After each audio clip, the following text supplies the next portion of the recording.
Gunjan ji, thank you. Durga, तुम दोनों हो मेरे जान पहचान में। बाकी मुझे मालूम नहीं है कौन है या नहीं है। धीरे धीरे लोग जुड़ेंगे, बट हम शुरू करते हैं अपना प्रोग्राम। ये बहुत कम समय की बातचीत हम करेंगे, थोड़ा सवाल जवाब के ऊपर ज्यादा ध्यान दें, क्योंकि बातचीत तो आशुतोष। हाँ, ये थैंक यू आशुतोष। आप लोग मेरा हौसला हो, नहीं तो मुझे लगेगा कि ये एक तरफा हो जाता है ना ऑनलाइन में, तो ऐसे लगता है कि आप किससे बात कर रहे हो। हम लोग कलाकार लोग ना हमेशा आमने सामने बात करना पसंद करते हैं। सामने अगर दर्शक हो तो हमारा हौसला बढ़ जाता है। अ, यहाँ पर तो ऑनलाइन में वर्चुअल मीडियम में दर्शक तो कोई होता नहीं है, हम अपने से ही बात करते हैं। बट हाँ, मैसेज बॉक्स साथ में रहे तो लगता है कि कुछ लोग हैं जिनके साथ मैं अभी जुड़ा हुआ हूँ। अ, भले ही शारीरिक रूप से नहीं, पर आंतरिक रूप से, मानसिक रूप से हम सब एक हैं, और इस समय एक ही नाव पर सवार हैं सब लोग। तो विषय बड़ा जटिल है। जो गुंजन जी ने जो सवाल जो को दिए हैं, जो टॉपिक दिए हैं, वो अपने आप में बड़ा महत्वपूर्ण भी है और काफी पेचीदा है। अ, उसका जवाब हम सब मिलकर तलाश करेंगे, क्योंकि इसका कोई जवाब आज सच है नहीं। हम सब एक नई अनुभूति, न्यू एक्सपीरियंस के साथ अभी गुजर रहे हैं पिछले 1.5 साल से। अ, इस सवाल जो टॉपिक हमें कहा गया है बात करने के लिए, कोरोना काल, संस्थानों के दायित्व, प्रशिक्षण और कलाकार की भूमिका, ये बहुत महत्वपूर्ण टॉपिक है, क्योंकि ये एक ऐसा सब्जेक्ट है जिसके ऊपर अ, ज्यादा अभी बातचीत नहीं हुई है। आप जरूर ये बात जरूर महसूस किए होंगे कि पिछले बार जब कोरोना फर्स्ट फेज में 2020 में बहुत सारे ऑनलाइन इंटरैक्शंस हुए हैं। अब जब हमारे पास उस समय कोई विकल्प ही नहीं था, क्योंकि हम फिजिकल इंटरैक्शंस कर नहीं सकते थे, नाटक बंद हो गया, सब कुछ बंद हो गया, तो हम लोग उतावली हो रहे थे मिलने के लिए। तो मिलने का एक ही साधन था, तो थ्रू ऑनलाइन इंटरनेट। और इंटरनेट उस समय बहुत तेजी से, ये ऑनलाइन का प्रोग्राम बहुत फास्ट स्पीड में इंडिया में स्प्रेड किया। उसके पहले इतना नहीं था। उसके पहले ऑनलाइन का प्रचलन इतना ज्यादा नहीं था। हालांकि स्काइप वगैरह था, फेसबुक लाइव था, बट उसका अब जब एक दिनचर्या का हिस्सा बन गया है, वो उस तरीके से कुछ Dilip, hello Dilip, how are you. तो मैं क्या कह रहा हूँ कि पर 2020 में आप देखे होंगे कि अचानक हम लोगों ने एक दूसरे से बात करना शुरू किए। और क्या बात हुई, अगर हम देखें तो हम अपनी बारे में ज्यादातर, अपने काम के बारे में, अपने बारे में, अपने दोस्तों के बारे में, परिवार के बारे में, एक कहने का मतलब ये कि शायद जानने की प्रक्रियाएं हुआ उस समय। और रंगमंच के बारे में भी बात हुई। हमारी विधा रंगमंच, हम रंगमंच के बारे में भी बात किए हैं, किस तरीके से हम काम कर रहे हैं। और हमारे हम लोगों का काम को एक दूसरे को जानने का मौका मिला था। पर दुर्भाग्यपूर्ण बात यह है कि जब कोरोना का दूसरी लहर आया, उसके लिए हम लोग प्रिपेयर नहीं हुए थे। हम तो सोचे थे कि कोरोना चला गया, क्योंकि जिस तरीके से हमें अवगत कराया गया, जिस तरीके से हमें इंफॉर्मेशन मिलता रहा हमारी सूत्रों से, अलग अलग सूत्रों से, कि कोरोना हिंदुस्तान में नहीं है। क्योंकि हमारी जो अथॉरिटीज हैं, उन लोगों ने भी आकर टेलीविजन के माध्यम से और इंटरनेट के माध्यम से ये कह के कोरोना को हमने जीत लिया है। तो इसकी भयावहता हमें जान नहीं पाए। और अचानक मार्च, मुझे याद है मार्च की, मिड मार्च का बाद से ही हमें इसकी फिर दोबारा से महसूस होने लगा। और अप्रैल तक आते आते मतलब चीजें इतनी बढ़ गई थी कि अप्रैल 15 का बाद मुझे याद है हमारे अपने लोगों का जाना शुरू हुआ। लोग अब धीरे धीरे मरने लगे, और इतने भयानक रूप में ये अटैक करेगा कोई सोचा ही नहीं था। ना ही हमारा देश के वैज्ञानिक, हमारे देश के राजनीतिज्ञ, ना हमारे देश के इंटेलेक्चुअल्स, या जो लोग दूरदृष्टि रखते हैं, कोई भी इसकी भयावहता को इस तरीके से भाप नहीं पाया था, जिसके कारण एक दहशत पैदा हुआ। और ये बात तो सच है कि हम अभी अ, सब लोग, हिंदुस्तान के सब लोग किसी ना किसी रूप से, प्रत्यक्ष रूप में कोरोना के साथ जुड़े हुए हैं। अ, हाँ, ये बात सही है। पुंज का कोरोना तो इंतजार कर रहा था कि इलेक्शन कैसे खत्म होगा, हम शुरू होंगे, हम शुरू हो। पर माफ कीजिएगा, कोरोना इसकी बहुत बहुत पहले अपने टांग पसार चुका था हिंदुस्तान में। अब इस बात पे यहाँ चर्चा न करें। अगर करेंगे तो फिर मुंह से बहुत कड़वा बात निकलता है। और हम थोड़ा सा, हालांकि हम जब आपके अंदर में चीजें दबी हुई होती है, कहीं ना कहीं बात में प्रकाश होता है, वो बातें आएगी।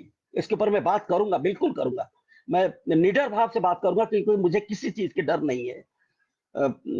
पर यहाँ पर बात यह है कि सेकेंड वेव का ये जो भयावह था, इसमें सब हम लोग प्रत्यक्ष रूप में डायरेक्टली इन्वॉल्व हुए। बहुत सारे लोग कोरोना से पीड़ित हुए। सब मैं खुद 10 दिन हॉस्पिटल में रहकर जिंदगी और मौत के बीच में जूझता हुआ 9 तारीख को मुझे कोरोना अटैक किया था, 9 अप्रैल को। और 16 अप्रैल तक मेरी हालत ये हो गया था कि फेफड़े में ऑलमोस्ट 35% अटैक किया था, निमोनिया, और टेम्परेचर 104 के नीचे जा नहीं रहा था। ऑक्सीजन लेवल 80 के नीचे जब चला गया तब हॉस्पिटल ढूंढते रहे तो हॉस्पिटल नहीं था, बेड अवेलेबल कहीं नहीं था, ना गवर्नमेंट हॉस्पिटल में ना प्राइवेट हॉस्पिटल में। तब ऑक्सीजन सिलेंडर्स की जरूरत पड़ती है लोगों को, पर उस कदर ये शुरुआत की फेज है। तो बहुत मुश्किल से 2 दिन तक जद्दोजहद करने के बाद किसी सोर्स से फिर हमें अपना सोर्स लगाकर एक बेड, यहाँ एक बहुत बड़ा प्राइवेट हॉस्पिटल है जहां पर बहुत महंगी है, तो फिर भी वहां पर एडमिशन हुआ और हफ्ते भर तक ऑक्सीजन के अंदर में रहा। और वहां से वापस आने के बाद ऐसा लगा, आप वापस आए तो मतलब विश्वास नहीं हो रहा था कि हम वापस आए या ना आए। बीच में हमारे बहुत सारे मित्र चले गए। आप देखेंगे कि 17-18 के बाद अ, अ, अपना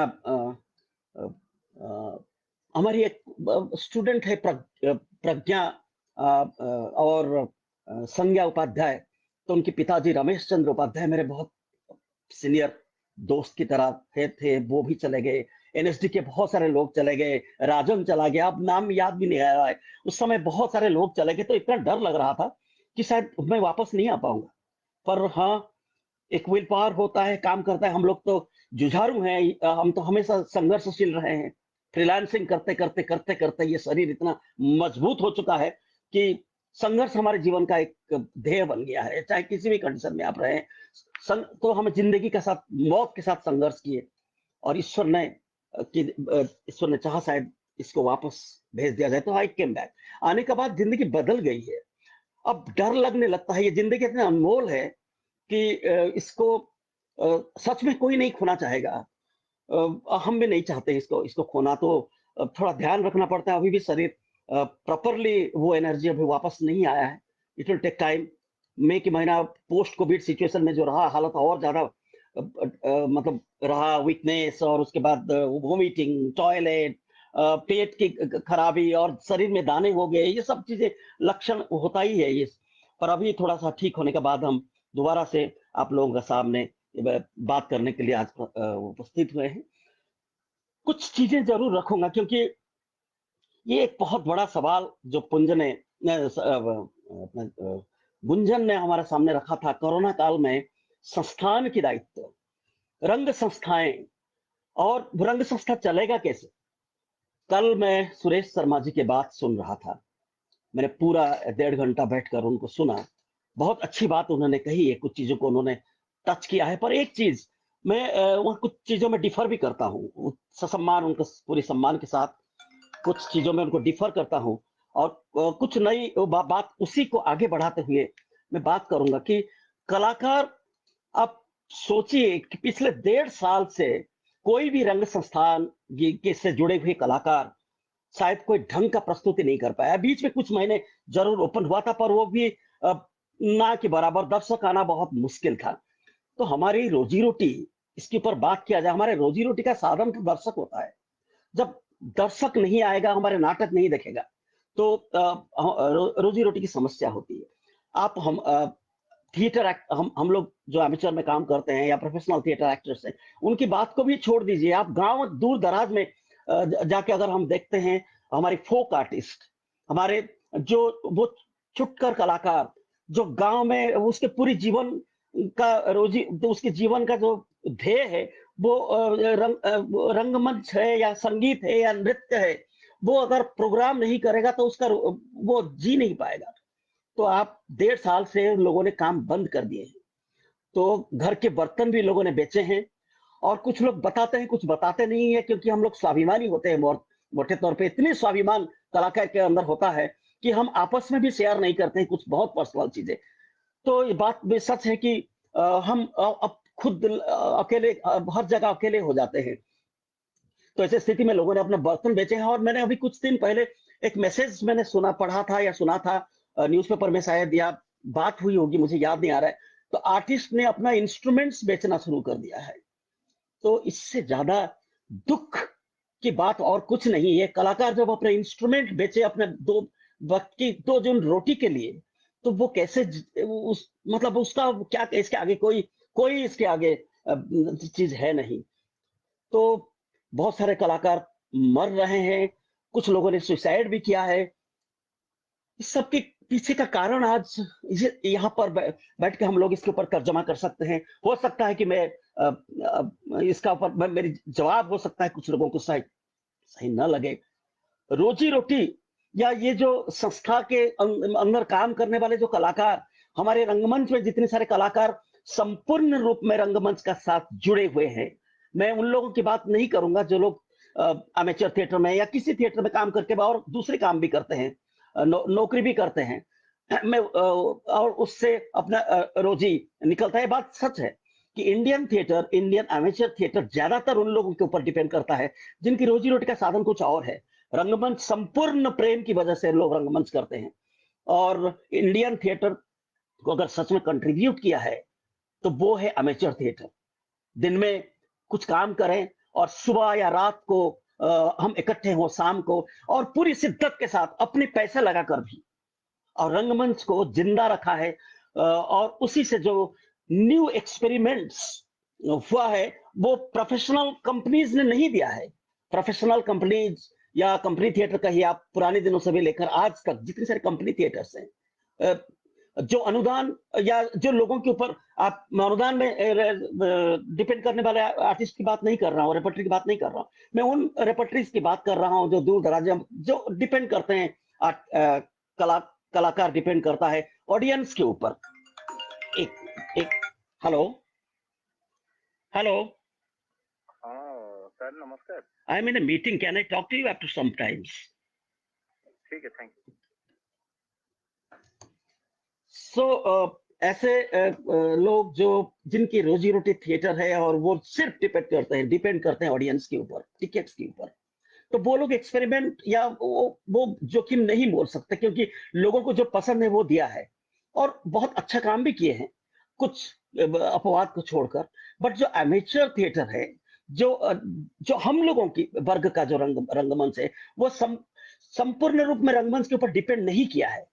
उसमें कुछ रोजी रोटी का दूसरे साधन हम जुटाने के बाद रंगमंच कर पाने के सक्षम होते हैं, और वो रिस्क उठाता है। तो उसने रिस्क लिया है। पोस्ट इंडिपेंडेंस पीरियड में आप देखेंगे जितनी सारी संस्थाएं बनी है, चाहे वो पदातिक से लेकर या सृजनी संस्था से लेकर या इप्टा से लेकर आज तक जो ऑर्गेनाइजेशन जिस तरीके से काम कर रहे हैं, उन्होंने रिस्क उठाया है। वो उन्होंने रंगमंच को सशक्त किए, मजबूत किए हैं। पर आज के दौर में थिएटर बंद है। थिएटर बंद होने से अब जो लोग थोड़ा बहुत साधन इधर से उधर से करके अपना घर चलाते हैं वो तो ठीक है, पर जो लोग कंप्लीटली थिएटर में डिपेंड करते हैं वो कहाँ जाएंगे? इसीलिए थिएटर शुरू से दो मार्ग में बंटा हुआ है। आप बिल्कुल इसकी शुरुआत के दिनों से देखेंगे। पहले एंशिएंट थिएटर को भी देखते हैं, ग्रीक में, इंडिया में और दूसरे दूसरे चाइना, जापान में थिएटर का जो पैट्रोनाइजेशन होता था either in the temple culture, temple के अंदर, फिर बाद में मेडिवल पीरियड में किंग्स के अंदर में उनको पैट्रोनाइजेशन मिला। ये शुरू से पैट्रोनाइजेशन का साथ चला आ रहा है, नहीं तो कला की अभिव्यक्ति परिप्रकाश नहीं होगा। तो इससे नुकसान भी कुछ हुआ है। कुछ बहुत सारे हमारे लिटरेचर, बहुत सारे नाटक मिलेंगे जो सिर्फ प्रशस्ति गान है, ये मैं इसको इनकार नहीं कर रहा हूं, पर उसके साथ साथ कुछ अच्छे काम भी निकल के आए हैं। और कला तो हमेशा ही जनता के साथ रहा है, तो हमेशा प्रश्न करता है, क्वेश्चन करता है, सिस्टम के ऊपर क्वेश्चन करता है, सत्ता के ऊपर क्वेश्चन करता है, क्रिटिसाइज करता है। अगर नहीं करेगा तो सही मार्ग अगर नहीं दिखाएगा तो देश गलत रास्ते पे चला जाएगा। इसीलिए कलाकार या जो कैरिकेचरिस्ट, आर्टिस्ट, सारे लोग जो होते हैं वो एंटी एस्टेब्लिशमेंट के साथ जुड़े हुए होते हैं। और इसके बावजूद भी बहुत कम चीजों को अगर बहुत कम छोड़ दिया जाए, ज्यादातर इनको पैटर्नाइजेशन मिला है, उसको पृष्ठपोषकता मिला है। अगर नहीं मिलेगा तो आप और दर्शक इस तरीके के रंगमंच के लिए पैसा देने को तैयार नहीं है। तो आप, अगर मैं एक्सपेरिमेंटल वर्क करता हूं या कुछ आइडियोलॉजी को लेकर मैं अगर कोई रंग प्रस्तुति लेकर आता हूं, तो इसको ज्यादातर हो सकता है इसके लिए दर्शक ना हो। तो इसका मतलब ये नहीं कि मैं नाटक बंद कर दूंगा। और मैं इसलिए पैदा नहीं हुआ हूं रंगमंच में कि वे जनता जो चाहेगा वो करूंगा। वो कहेगा कि सड़क पर नंगा होकर नाचो, तो मैं आपको पैसा दूंगा, जैसा अक्सर फिल्मों में होता है। हम कताई करने को तैयार नहीं है, ना कि वो मेरा धर्म है। मेरा धर्म रंग धर्म है, और रंगमंच समाज की एक आईना की तरह है। और उसमें मैं समाज की एक प्रतिरूप, जिस तरीके से सोसाइटी चल रहा है, अगर हमारी सोशल, इकोनॉमिकल, कल्चरल प्रॉब्लम्स है, तो है। वो रंगमंच में प्रतिफलित नहीं होगा, तो लिटरेचर में अगर वो एक्सपोज नहीं होगा, एक्सप्लोर नहीं होगा, तो फिर कौन सी माध्यम से होगा? क्या हम चारण भट्ट हैं? हम सिर्फ हम अपने मतलब आपके भांड की तरह हम प्रशस्ति गान करेंगे? कतई नहीं है। इसके बावजूद भी गवर्नमेंट की रेस्पॉन्सिबिलिटी आज की डेट में तो सरकार है, और कल हो सकता है कोई राजा महाराजा रहे होंगे जिन्होंने पैट्रोनाइज किया है। कालिदास की पीरियड से आप देख लीजिएगा, गुप्त पीरियड, गुप्त राजा की चंद्रगुप्त मौर्य के साथ नवरत्न जुड़े हुए थे। हो सकता है उसमें से बहुत सारे चाटुकार रहे होंगे, पर उसके साथ कुछ अच्छे कवि भी हैं। भास जैसे कवि हैं, कालिदास जैसे कवि, शुद्रक जैसे कवि। मुझे लग रहा है कि शुद्रक का नाटक तो उस समय एक चांचल्य पैदा कर दिया होगा, एक जबरदस्त रिएक्शन राजा के खिलाफ। आप मृच्छकटिकम का बात कर रहा हूं, सत्ता के अगेंस्ट में सत्ता कैसे बदल जाता है। और बाद में उदाहरण हम ब्रेख्ट का भी लेते हैं। ब्रेख्ट के सारे नाटकों में कहीं ना कहीं पॉलिटिकल बू आती है। ब्रेख्ट ने तो कहा है, एवरी प्ले इज पॉलिटिकल। आपका थॉट्स, आपकी सोच, जो सोच दिमाग के अंदर उत्पन्न होता है ना, वो पॉलिटिक्स होता है। हम 2 वक्त की रोटी लेते हैं, उसके अंदर पॉलिटिक्स होती है। यहां तक कि हमारी निश्वास और प्रश्वास में भी पॉलिटिक्स है। पॉलिटिक्स में, उस कंटेक्स्ट में पॉलिटिकल बात नहीं कर रहा हूं जो टुच्चे पॉलिटिशियंस बात करते हैं। मैं पॉलिटिक्स जो जीवन जीने का अपने पूर्ण अधिकार के साथ, पूर्ण एक शाश्वत जीवन जीने का जो राह है, वो पॉलिटिक्स की बात मैं कर रहा हूं। और इसमें जो सच है, सच है। ट्रुथ तो दिखाना ही पड़ेगा, और ट्रुथ दिखाते ही आज की तारीख में ये हो गया कि अगर आप सच्चाई, किसी से हमारे कोई बैर नहीं है। कोई भी सरकार आए, कोई भी ये जो भी आए, तो हम तो उसका ऊपर प्रश्न करेंगे ही। एक्टर्स, जर्नलिस्ट, राइटर्स, पेंटर्स, हमारी धर्म है सत्ता से सवाल करना। नहीं तो आज महान कृति संसार में नहीं आता। पिकासो ने गर्निका कभी नहीं बनाता। वो सिविल वार, गर्निका में जो सिविल वार हुआ था, वो सिविल वार के रिएक्शन में जो पेंटिंग्स उसने बनाया, ब्लैक एंड व्हाइट का पेंटिंग्स, जो गर्निका पर बोmbardment हुआ था, उस और कैसे रोंद दिया गया था वहां पे कॉमन मैन को, उसको उन्होंने जो चित्र के आकार में निकालते हैं, और वो विश्व प्रसिद्ध चित्र बनता है। या फिर मॉन्स का स्क्रीम हमारे पास नहीं आता, जो आदमी का चीख, वो चीख इतना बड़ा है, वो सबकी चीख बन जाता है। या फिर पिकासो का, वैन गॉग का सरो नहीं आ पाता, जो मतलब हम सबकी वेदना का एक, लगता है कि एक सामूहिक रूप है। विंसेंट वैन गॉग का वो सरो, या हमारी नवान्न जैसे नाटक नहीं आ पाता, या राज दर्पण जैसे नाटक नहीं आ पाते। तो ये सारे नाटक जो है वो बिल्कुल जरूरी है। और इसके साथ लोगों का रोजी रोटी का दायित्व जो है, ऐसे ही रंगमंच जो करते हैं, जो हम लोग जो कलाकार हैं, उसके दायित्व तो निश्चित रूप से सरकार है। आप 6,000 रुपए पर महीने, हालांकि मेरी कोई संस्था नहीं है, ना मैं कभी सरकार से पैसा लिया हूं, उसके कारण दूसरा हो सकता है मेरे पास ग्रुप्स की प्रॉब्लम है।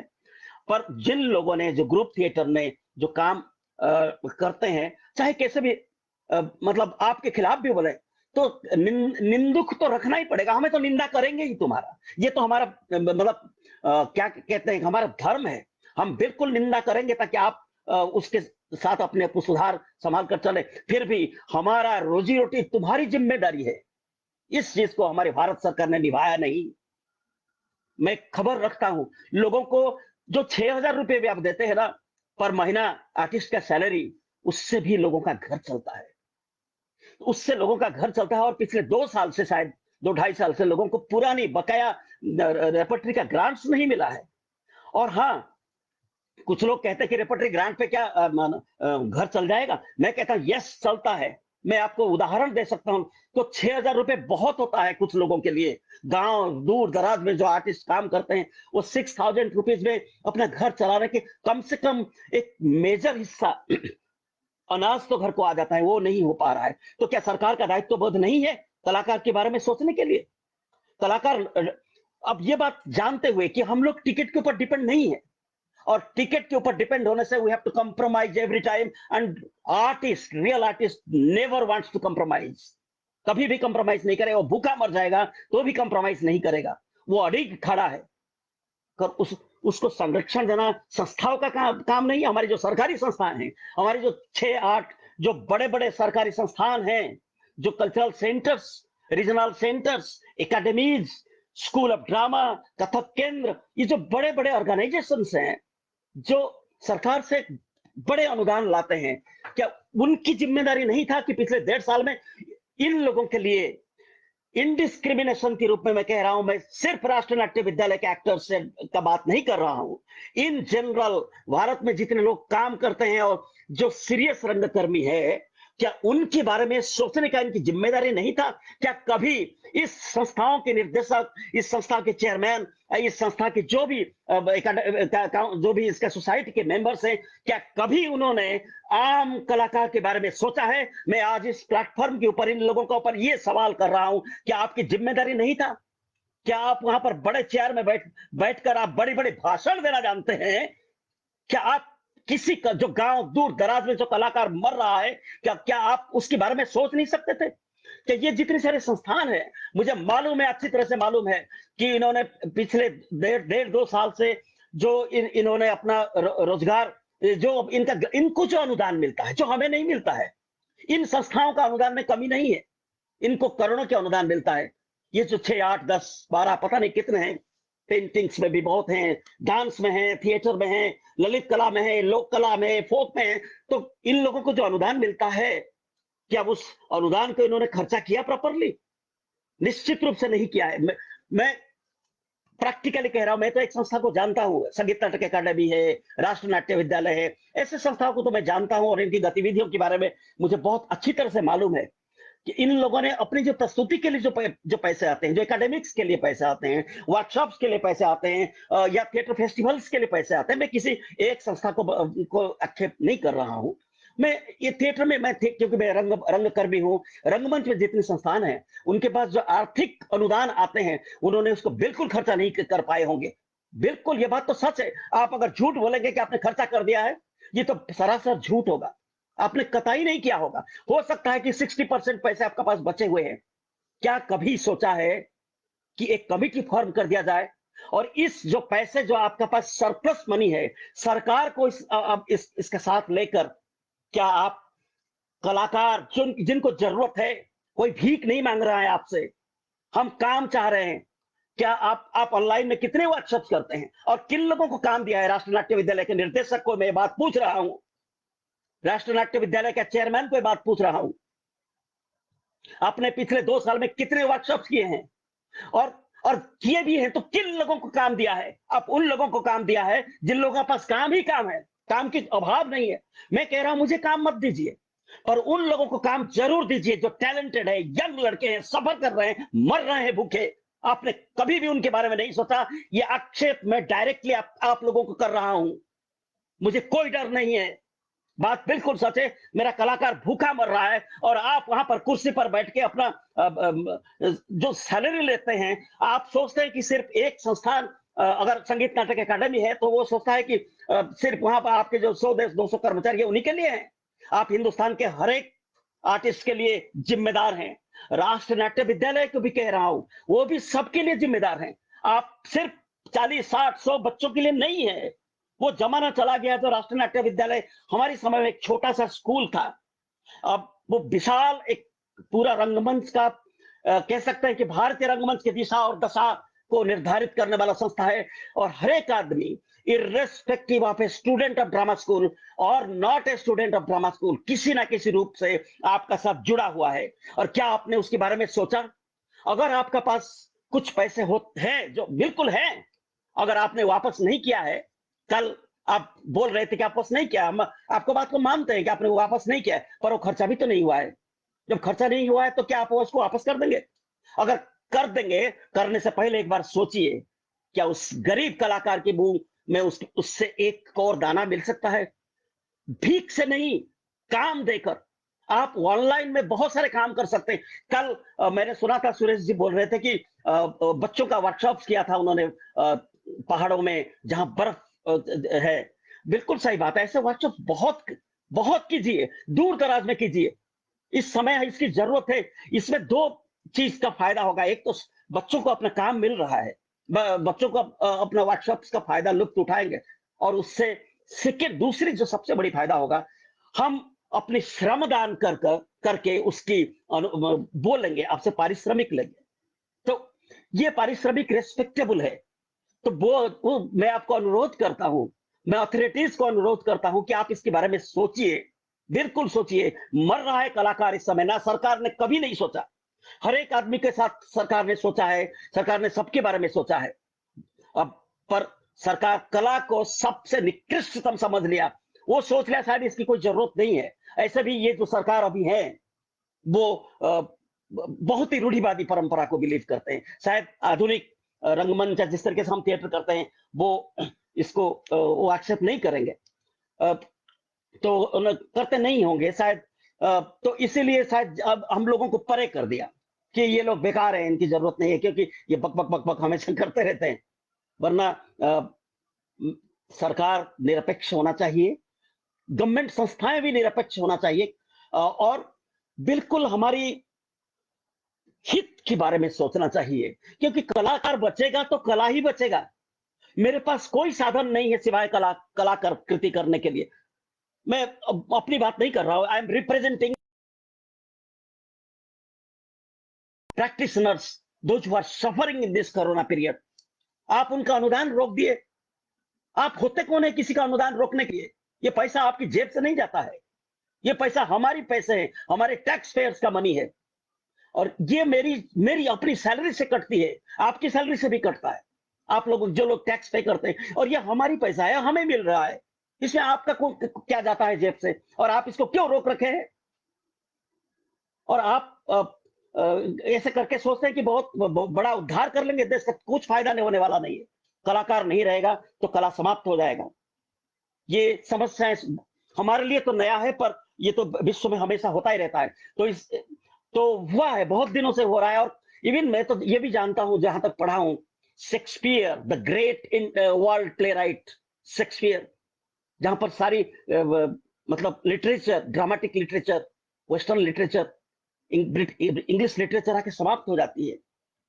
शेक्सपियर भी पैट्रोनाइज ग्लोब थिएटर चलाने के साथ साथ वो पैट्रोनाइजेशन का ऊपर डिपेंड करते थे। इसीलिए महारानी के या क्वीन एलिजाबेथ के पैट्रोनाइजेशन में अपने रंगमंच का काम करते थे। तो हम तो उसी परंपरा को बिलोंग करते हैं। तो सरकार को इस बारे में सोचना चाहिए। मेरी बात कटु हो सकता है, पर मैं बहुत सच बात बोल रहा हूं। अगर आप अनुदान, या आप हमें, अनुदान का मतलब भीख नहीं है, ये ग्रांट है। It's grant means taken for granted, we must get it. It's our right, it's our birth right as an artist. Sir, corona काल में देश में विभिन्न संस्थाओं में प्रशिक्षण को ले रहे कला ट्रेनिंग बंद है। इसके बारे में गुंजन में बात करूंगा। मैं इस चीज को समाप्त कर लूं, ये पहला एक टॉपिक है। तो आर्टिस्ट को जिंदा रखने की सारी व्यवस्थाएं करना पड़ेगा, चाहे सरकार करे या सरकारी संस्थान करे। वरना कल जैसे बात हो रही थी कि टिकट करके, टिकेटेड शो में नाटक क्यों नहीं किए आप? मैं तो पूछ रहा, आपने कितना इसको इसके डेवलपमेंट में हेल्प किया? क्या कोई भी संस्था हमारी, उन्होंने हिंदी प्रदेश में रंगमंच का एक रंग आंदोलन करने में मदद की, जो कि साउथ में हुआ है, जो केरला में हुआ है। नव आंदोलन, न्यू मूवमेंट्स की बात मैं कर रहा हूं। केरला में देखिए, जो राइटर्स हैं, जो प्ले राइट्स हैं, लिटरेट्स हैं, आर्टिस्ट हैं, थिंकर्स हैं, सब इकट्ठे एक जगह पर आकर एक नई सवाल को, एक नई भाषा को जन्म दिया। और वो पुरानी, इसके साथ ट्रेडिशन, पाणिकर का काम भी है, उसके साथ एक new wave of theatre completely, एक, और उसको उन्होंने आंदोलन के रूप में रखा। कर्नाटक में नव आंदोलन जो कारांत या शिवराम कारांत की पीरियड से यक्षगान से शुरू हुआ, कर्नाड, बीबी कारांत, लंकेश जैसे राइटर्स, प्रसन्ना और बाद में जाम्बे, जयश्री, ये लोग सब मिलकर एक न्यू वेव ऑफ थिएटर लाए, सो दैट वहां पर एक परंपरा सृष्टि हुआ कि आप पेमेंट, ऑडियंस टिकट खरीदता है, हो सकता है टिकट के लिए लाइन लगे, हमने देखा भी है लोगों को साउथ में लाइन लगने का, तो बट हमारी वो परंपरा कल बंगाल में है, बंगाल में जबरदस्त है, और महाराष्ट्र में है, महाराष्ट्र का थिएटर थोड़ा सा अलग है, मैं कहीं थोड़ा इत्तेफाक भी नहीं रखता क्योंकि ट्रेडिशनल थिएटर बहुत स्ट्रांग है इसके, बट इसके साथ जो न्यू वेव ऑफ थिएटर आया है, जो मोहन आगाशे, आलेकर, उसके बाद हमारी जो नए लोग जो गए एनएसडी से पास आउट करके, और जो वहां के जो मोहन आगाशे वगैरह जो रंगमंच में आए और उन्होंने रंगमंच को इतना सशक्त किया और मीनिंगफुल थिएटर किया, उसके साथ उन्होंने पैसा लाया, जो मतलब टिकट से पैसा कमाने शुरू हुआ, टिकट में होना चाहिए, बट ये बात ये है कि दे आर ऑल, आप देखेंगे अगर पुणे एकेडमी की बात करेंगे, वहां पे जितने सारे आर्टिस्ट हैं, they are in different jobs, और उसके बाद जो समय निकलता है इवनिंग्स को वो लोग देते हैं थिएटर के लिए, और इतने सुंदर नाटक किए, और जो कंटिन्यूटी है, और सारे बड़े बड़े लोग हैं अपने, they don't mind to spend money from their own pockets, पर जहां पर दूर दराज में जो काम करते हैं वो बेचारे कहां से लाएंगे, they have to depend on सरकारी अनुदान भीख नहीं है, माफ कीजिएगा।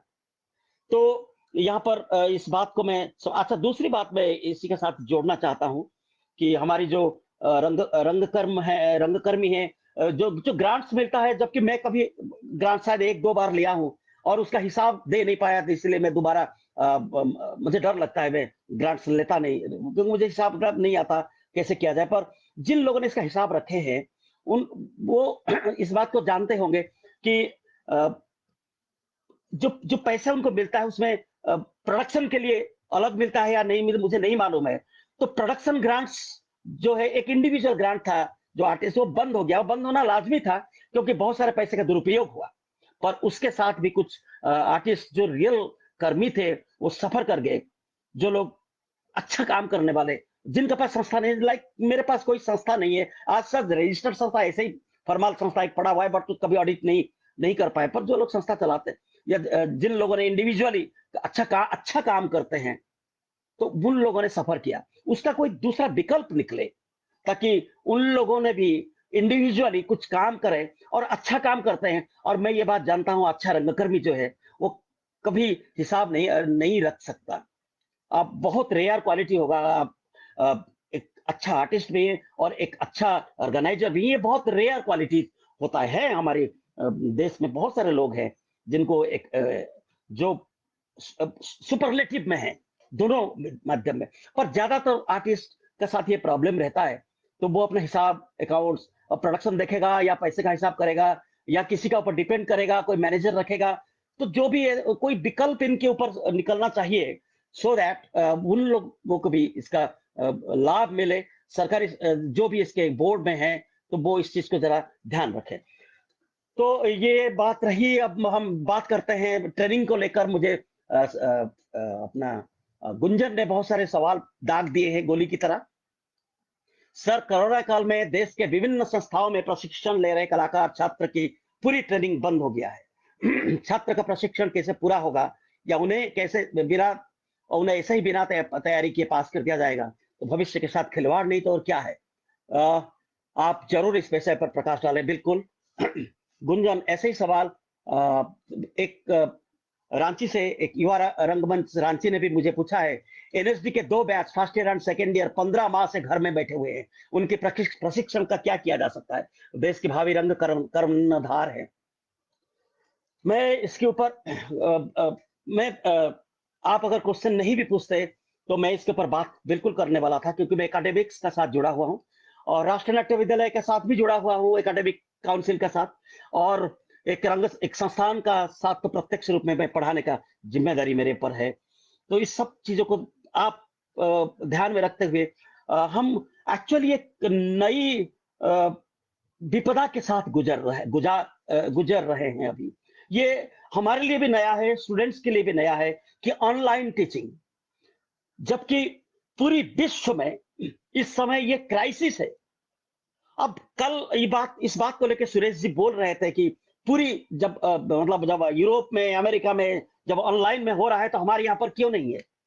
पर उनकी जानकारी के लिए मैं एक बात यहाँ पर बोलूं, शायद उनको शायद जानकारी नहीं होगा तो कह दूं, क्योंकि मेरे बहुत सारे स्टूडेंट्स यूरोप में, अमेरिका में हैं जिनके साथ मेरा लगातार, और मैं कुछ फॉरेन यूनिवर्सिटीज के साथ भी पढ़ा रहा हूँ, ऑनलाइन में क्लासेस भी मेरी चलती है।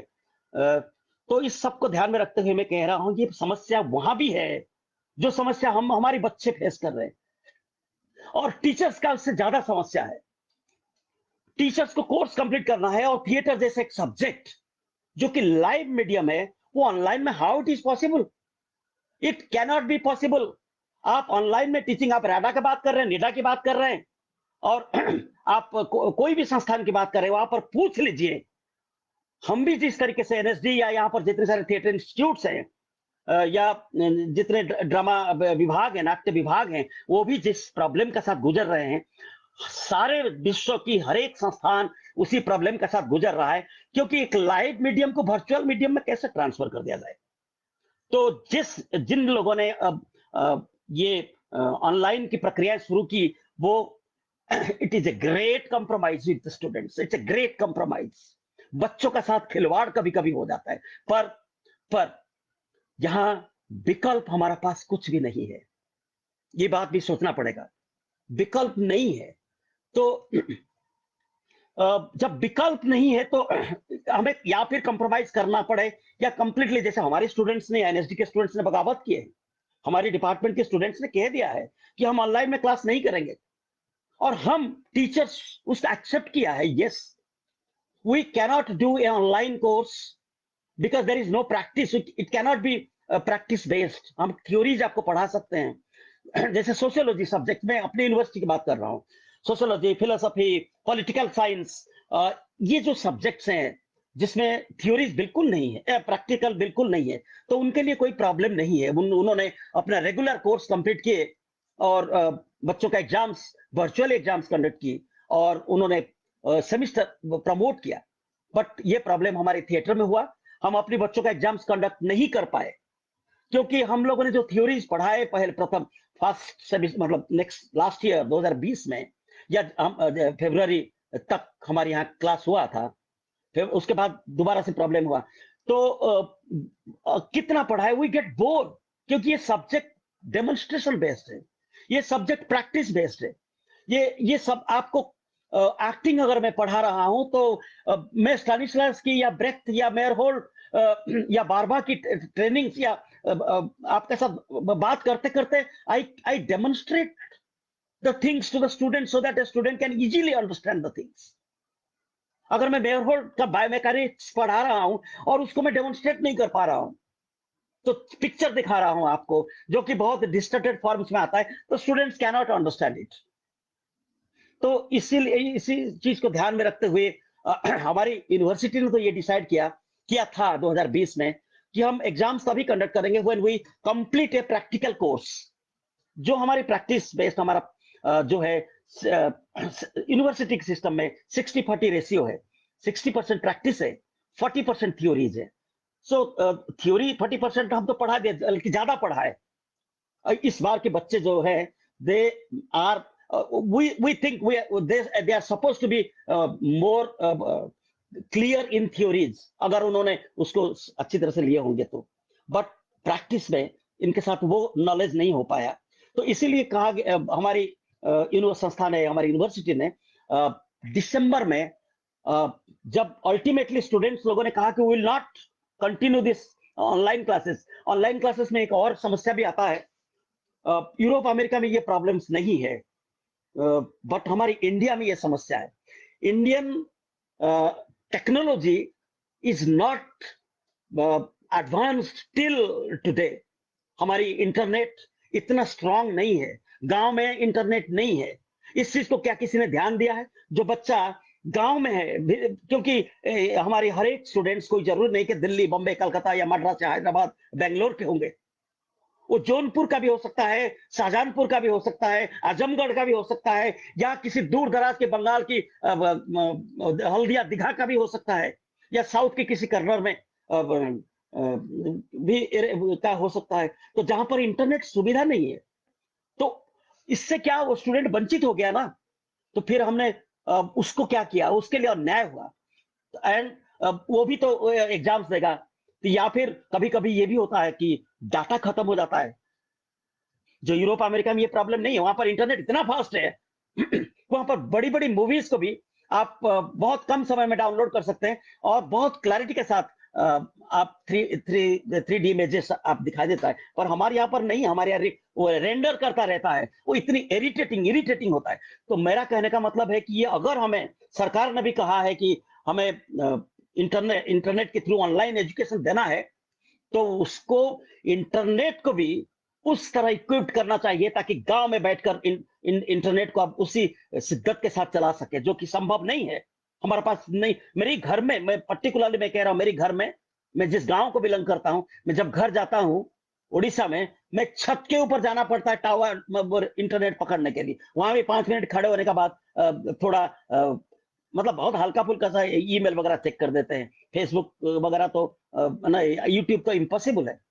तो इसीलिए ये अगर हमें ऑनलाइन क्लासेस करनी है, एटलीस्ट बच्चों को इतना तो क्लैरिटी मिले कि उनका इंटरनेट सही है। ये हम संस्था का जिम्मेदारी नहीं है, ये सरकार की जिम्मेदारी है। संस्था का जिम्मेदारी क्या है मैं बता रहा हूं। अगर आप ऑनलाइन क्लासेस करते हैं, जबकि इसका कोई विकल्प अभी है नहीं हमारे पास, तो एक है कि आप प्रचुर मात्रा में आप जो भी बात कर रहे हैं उसको आप रिकॉर्ड कीजिए, क्योंकि आजकल सारी चीजों में रिकॉर्डिंग फैसिलिटीज है। गूगल मीट्स में तो रिकॉर्डिंग है, जूम में है। You record the things and send that to the students. वो अगर अपनी ऑफ आर्म अगर आज नहीं आ पाए क्लास में, घर में बार बार देखे, स्टडी मटेरियल सप्लाई करें। तो हमने किया था, राष्ट्रीय नाट्य विद्यालय भी किया, ने भी किया है, उनके टीचर्स ने भी किया है। स्टडी मटेरियल्स, बुक तो मिलना मुश्किल है क्योंकि लाइब्रेरी नहीं है, इसलिए मैक्सिमम टू मैक्सिमम अगर ऑनलाइन बुक्स हम डाउनलोड कर सकें, रेफरेंस मटेरियल्स, रिसर्च मटेरियल्स अगर हम डाउनलोड कर सके बच्चों को दे पढ़ाने के लिए। But that is also not an alternation to this theatre education. Theatre is a live medium, and इस लाइव मीडियम में front to front in that we call tactile, या टैक्टाइल या टच, ह्यूमन फीलिंग्स को touch करना, आदमी के शरीर को टच करना, ये बहुत मत शेयरिंग्स करना आमने सामने बैठकर, तो जो कि संभव नहीं है। तो इसीलिए एक विकल्प हमारी भी विश्वविद्यालय ने तो ये सोचा। अभी तो कोरोना की वजह से सारे यूनिवर्सिटीज बंद है, और हमने समर वेकेशन भी डिक्लेयर कर दिया है। पर व्हेन द नेक्स्ट, जब 2 सेमिस्टर को हमने क्लब कर दिया है, हमने 3rd semester and 4th semester को क्लब किया, 2nd सेमिस्टर को 3rd सेमिस्टर के साथ क्लब किया। तो क्योंकि लंबे समय तक जब ऑनलाइन क्लासेस चले, मतलब आप ओपन नहीं हो रहा है, तो हम पहले उसका थ्योरेटिकल एस्पेक्ट्स को पूरे बच्चों को ट्रेनिंग दे रहे हैं। उसके बाद जो प्रैक्टिकल एस्पेक्ट रह गया है, when they will come we will conduct the classes, practical classes उनके साथ करके फिर हम वो एग्जाम्स लेंगे। अभी हम एग्जाम्स के बारे में सोच नहीं रहे हैं, अब हम उनको प्रमोट कर रहे हैं to the next semester. But एक साथ 2 या 3 सेमिस्टर क्लब हो जाए और एक साथ एग्जामिनेशन हो, आफ्टर लगातार 3 प्रोडक्शंस, सीन वर्क्स एक साथ होगा, तो उसके साथ फिर उससे लगे शायद हम तो भी बच्चों का ये कंप्रोमाइज तो है, और ये कंप्रोमाइज कैलामिटीज की वजह से है। हमारी मतलब हाथ में नहीं है। आप जब सरकार ने लॉकडाउन लगाया है, हम यूनिवर्सिटीज इंस्टीट्यूशंस खोल नहीं सकते, क्योंकि किसी प्राइवेट इंस्टीट्यूट नहीं है कि आप खोल देंगे। अगर खोलेंगे तो पुलिस आके उसको बंद करवाएगा। और हम स्टूडेंट्स के life is more precious than this academics. तो इसीलिए मैं ये भी कहता हूँ, जितनी सारे रंग संस्थाएं हैं, चाहे वो राष्ट्रीय नाट्य विद्यालय है, चाहे बीएनए है, चाहे भारत अपना मध्य प्रदेश रंग मंडल है, या जितनी यूनिवर्सिटीज में रंगकर्म होता है, तो वहां पर आप कोशिश कीजिए कि बच्चों को ज्यादा से ज्यादा रेफरेंस मटेरियल प्रोवाइड करने के लिए उनसे फोन पे बात कीजिए। अगर इंटरनेट नहीं है तो let the students be connected with the teacher, उसका हौसला बढ़ता है। नहीं तो क्या होता है कि अभी फर्स्ट ईयर के जो स्टूडेंट्स, हमारा 2020 में हमने एडमिशन दिया था, इस साल हम एडमिशन कैंसिल कर दिए, जबकि NSD last year admission process बंद किया था और इस साल एडमिशन दे रहा है। तो इमेजिन कीजिए, जो स्टूडेंट्स लास्ट ईयर 2020 की अक्टूबर में वो हमारे यहाँ ज्वाइन किए, हमने उनका शकल तक नहीं देखा है, मतलब फिजिकली नहीं देखा है। ऑनलाइन में क्लासेस होता है, स्टूडेंट्स आए नहीं यूनिवर्सिटी, तो उससे फ्रस्ट्रेशन बच्चों के अंदर में ज्यादा पैदा हुआ है। और ये भी सुनने में आया है, जब क्योंकि अभी तो 1-1.5 महीने से हम बच्चों के साथ इंटरेक्शन में नहीं है, फोन पे कभी कभी बात होता है, बट ये भी सुनने में आया है कि कुछ स्टूडेंट्स है छोड़ रहे हैं। वो छोड़ इसलिए नहीं रहे हैं कि मतलब बहुत थिएटर बेकार है, या वो फ्रस्ट्रेटेड हो रहे हैं, वो क्या करें। तो इससे हमें बच्चों का हौसला बनाए रखना बहुत जरूरी है। तो जिम्मेदारी है टीचर्स का, जिम्मेदारी है संस्था का। आप बच्चों से डायरेक्ट बात कीजिए, उनकी प्रॉब्लम्स को समझने की कोशिश करें।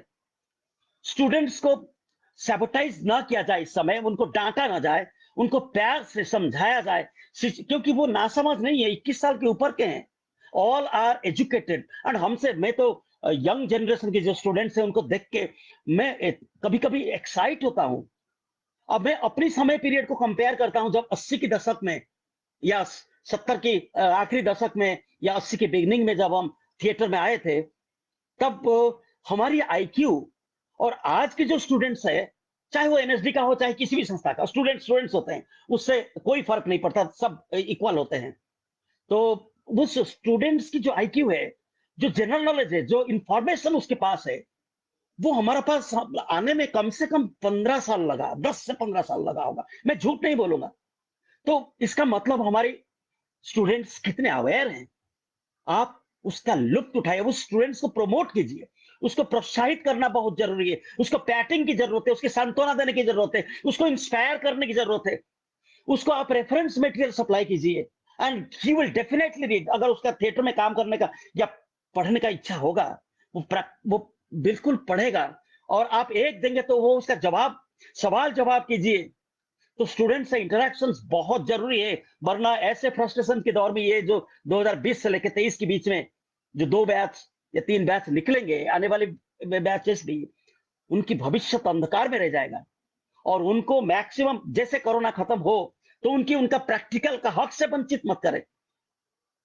कोई भी स्टूडेंट्स नहीं आता संस्था में सिर्फ डिग्री लेकर नौकरी करने के लिए, ये दूसरे विभाग में हो सकता है, पर मेरी 15-16 साल की इस संस्था के साथ, हैदराबाद विश्वविद्यालय के साथ जुड़ाव के साथ, प्लस इसके पहले जो 20-30 साल, 30 साल करीब, 20-25 साल जो मैंने फ्रीलांसिंग किया, वर्कशॉप्स किया, तो उसकी सारे स्टूडेंट्स को चीजों को ध्यान में रखते हुए मैं ये बात तो कह सकता हूं, students are with always with positive energy.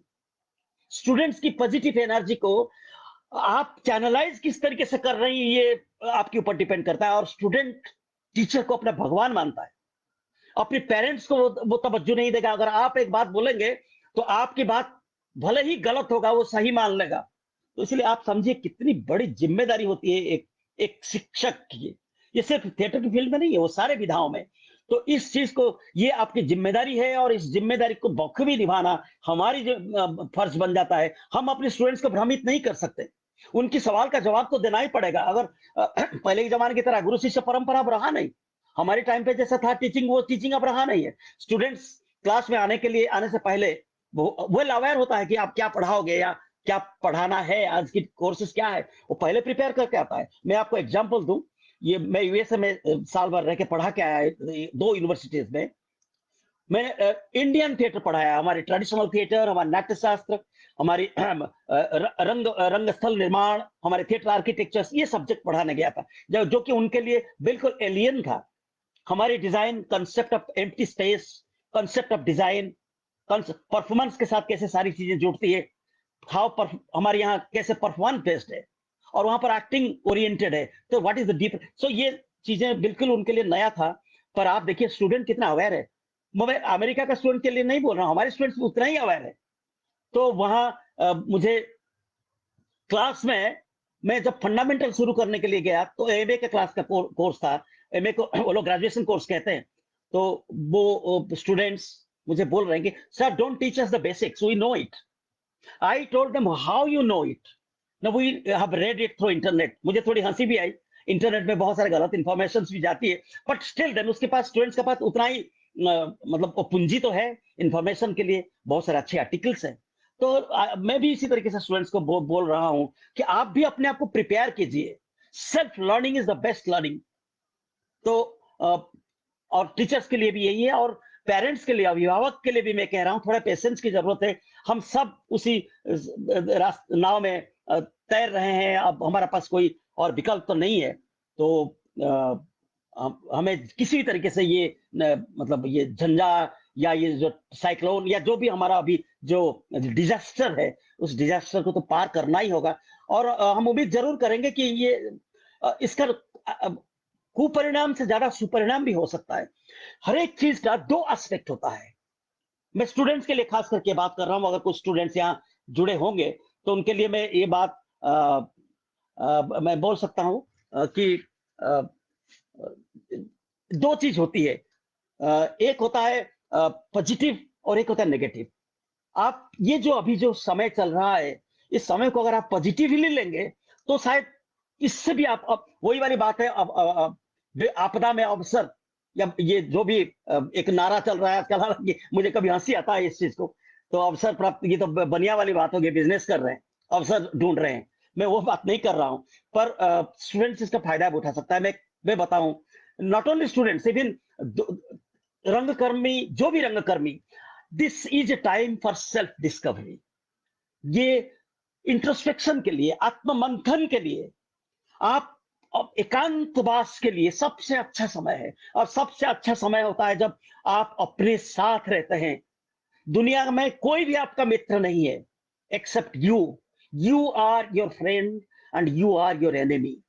आप इस जीवन को जैसे लेना चाहेंगे आप ले सकते हैं, कोई आपको सलाह नहीं देगा। आप अपने साथ कितना संबंध बनाए हैं ये भी बहुत महत्वपूर्ण है। अपने साथ मतलब अपनी बुद्धि के साथ, अपने विवेक के साथ, अपनी आत्मा के साथ, अपनी मतलब सर्वांगीण विकास के लिए आपने क्या किया है। एक्टर्स के लिए क्या सुनहरी मौका था, मौका है, अभी भी चल रहा है। आप ये मौका हाथ में मत दीजिए, क्योंकि ये समय दोबारा नहीं आएगा। मैं इसकी पॉजिटिविटी की बात कर रहा हूं, जबकि बहुत मुश्किल है, क्योंकि अब मेरे घर से किसी का डेथ हुआ है तो मैं बैठ के क्या पॉजिटिविटी का बात करूं। ये बातें जैसे सरकारी तंत्र में कहता है ना कि आप पॉजिटिव सोचिए। हाउ इट इज पॉसिबल, मेरे घर में ऑक्सीजन की वजह से मेरा सगे मर रहा है, and I will think of positivity. ये संभव नहीं है। पर यहां पर मैं कह रहा हूं, आप जब भी समय वेस्ट करते हैं, टीवी देखते हैं, फिल्म देख के टाइम वेस्ट कर देते हैं, और अच्छा फिल्म देखिए पर घटिया फिल्म ना देखें तो अच्छा है। और टेलीविजन तो बिल्कुल ही नहीं है, ये जहर को गालता है और आपको बर्बाद कर देगा, सच में बर्बाद। आप एक्टर बनना है तो जाइए, काम कीजिए, पर अक्सर टेलीविजन से जिस तरीके से आप प्रोग्राम्स आता है तो आप बर्बाद हो जाएंगे। और यही एक्टिंग का स्टैंडर्ड अगर है, मैं तो कतई ना करूं इस तरीके से एक्टिंग। तो अच्छा एक्टर्स का काम देखिए, कुछ पढ़िए, मनन कीजिए, और जो पढ़े हैं उसको रोमंथन कीजिए, मतलब दोबारा निकाल कर सोचिए उसके ऊपर। और हो सकता है कि कुछ लोगों के पास क्या क्वालिटी है, तो वो आपको नहीं मालूम कि हाउ मच आपके अंदर में कैसा भरा हुआ है। तो सात समंदर इस घट के अंदर में, कबीर ने कहा है। तो क्या पता आपके अंदर में क्या चीजें छिपी हुई है। अभी तो डिस्कवरी का टाइम है। तो आप नए नए चीजें डिस्कवर कीजिए, जिसका जिसमें रुचि है। पेंटिंग्स में हो सकता है, लिटरेचर में हो सकता है, राइटिंग्स में हो सकता है। आप अगर अच्छा लिखना चाहते हैं, you can write about your self, you can write poetry. गलत सही कुछ नहीं होता है, समय को दर्ज कीजिए, और यही आपकी पूंजी बनेगा फ्यूचर के लिए। और एक ट्रू आर्टिस्ट के लिए you have to be dimensional. एक डायमेंशन में नहीं होगा। मुझे जैसे कि फॉर एग्जांपल, भाई मुझे क्या करना है, मैं तो एक्टर बनने के लिए आया हूँ, एनएसडी आया हूँ या बीएनए आया हूँ या हैदराबाद यूनिवर्सिटी आया हूँ, मुझे एक्टर बनना है। तो यही अगर जिंदगी का ध्येय है तो ये इंस्टीट्यूट आने की क्या जरूरत है। 15 दिन में एक्टिंग शिक्षा का किताब ले लीजिएगा। एक महीने में बहुत सारे संस्थाएं हैं जो कोर्स दे रहे हैं, एक महीने में एक्टिंग सीख लीजिए। तो फिर आप बॉम्बे चले जाइए, वो एक बहुत सरल और सुगम रास्ता है, और भीड़ में खो जाइए जाके, फिर हम ढूंढे ही ना मिले आप, अगर ये आपकी जिंदगी का मकसद है। और मैं तो उन लोगों के लिए बात कर, मैं कतई इन लोगों से बात नहीं करूंगा, and they are not my friends. अगर इस मेंटालिटी का कोई आदमी होगा तो आई एम सॉरी, मैं आपके लिए नहीं हूं। मैं तो उन लोगों के लिए जान भी दे सकता हूं, those who really search something new, कुछ नए सोच नए विचार के साथ आप आते हैं। तो ऐसे स्टूडेंट्स के लिए जान हाजिर होता है। हम तो मर मर के अपने स्टूडेंट्स को सपोर्ट करना चाहेंगे। तो मतलब सब कुछ देकर जाना चाहते हैं कि इस दुनिया से जब जाएंगे ना, जितना हमारा पास है सब आपका है, आपका ही है। और मरने के बाद भी जो रहेगा, इसलिए मैं किताब लिखता हूँ। मुझे मालूम है कि नश्वर शरीर खत्म हो जाएगा, इसलिए वो चीज रह जाएगा, वो विचार रह जाएगा। जिस विचार को मैं छोड़ के जाऊंगा, कम से कम आने वाले फ्यूचर ने उस विचार को पढ़कर कुछ कुछ नई चीज ग्रहण करेगा, उसको नई ढंग से एनालाइज करेगा।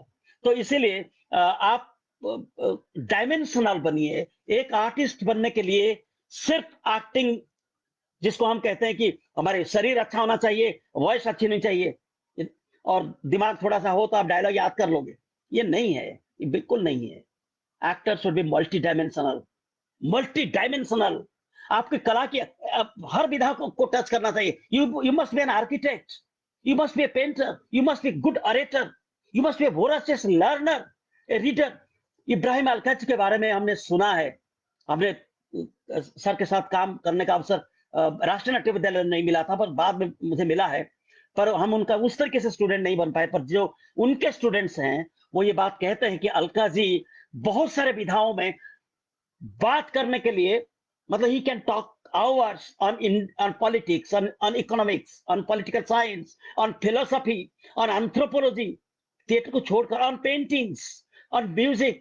Oh my God, what a grand personality he is.